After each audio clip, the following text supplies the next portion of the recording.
Hello friends, welcome back to Amma Samayal. இன்றைக்கி நம்ம அம்மா சமையல் என்ன பார்க்க போகிறோன்னா, விநாயகர் சதுர்த்தி ஸ்பெஷல் இலை கொழுக்கட்டை தான் பார்க்க போகிறோம். இதுக்கு பூர்ண கொழுக்கட்டைன்னு சொல்லுவாங்க. இதை எப்படி செய்யலான்னு பார்க்கலாம். இப்போ அதுக்கு என்னென்ன பொருள் தேவைன்னு பார்த்துக்கலாம்.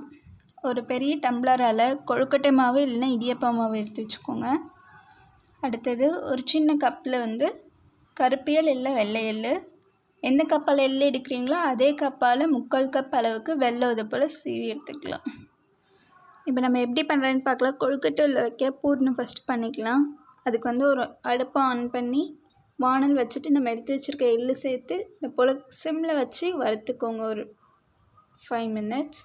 அது பொரிஞ்சு வரும். பொரிஞ்சோடனே நீங்கள் ஆஃப் பண்ணி அதை ஆற வச்சுட்டு ஒரு மிக்ஸி ஜாரில் போட்டு 4 to 5 டைம்ஸ் பல்ஸ் மோடில் போட்டு ஓட்டிக்கோங்க.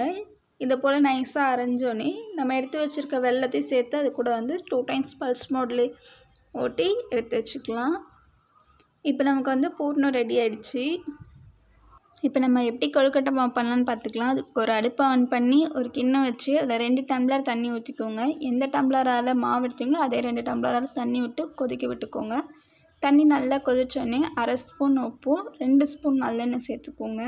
நல்லெண்ணெய் ஏன் சேர்க்குறோன்னா அப்போ தான் நமக்கு மாவு பிசையும் போது சாஃப்டாகவும் கையில் ஒட்டாது இருக்கும்.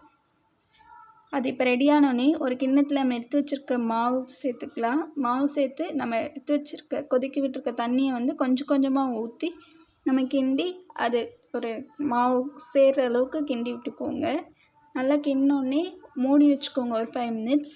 கொஞ்சம் சூடு ஆறினோடனே கை வைக்கிற பதத்துக்கு வந்தோடனே சப்பாத்தி மாவு பிசைகிற போல் இதை போல் நல்லா கையால் பசைஞ்சுக்கோங்க. இது போல் நமக்கு சாஃப்டாக கையில் ஒட்டாத அளவுக்கு வந்துச்சுன்னா நமக்கு கொழுக்கட்டை மாவு ரெடி. அதை நம்ம கொழுக்கட்டை செஞ்சுட்டு ஒரு துணி போட்டு மூடி வச்சுக்கோங்க. அப்போ தான் நமக்கு காயாமல் இருக்கும்.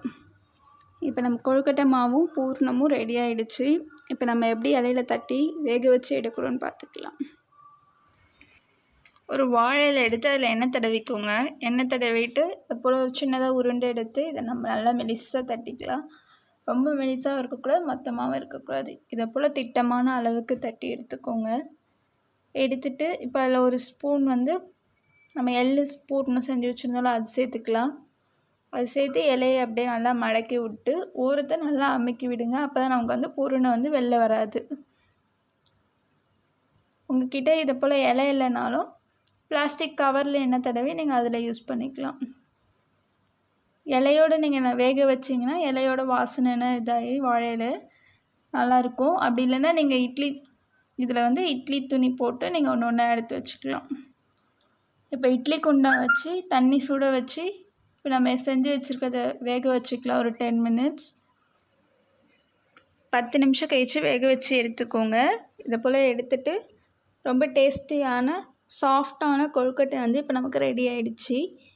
இதை நீங்களும் ட்ரை பண்ணி பார்த்துட்டு எப்படி இருக்குன்னு கமெண்ட் பண்ணுங்கள். இதை போல் இன்னும் உங்களுக்கு நிறைய வீடியோ வேணும்னா என்ன வீடியோ வேணும்னு கீழே கமெண்ட் பண்ணுங்கள்.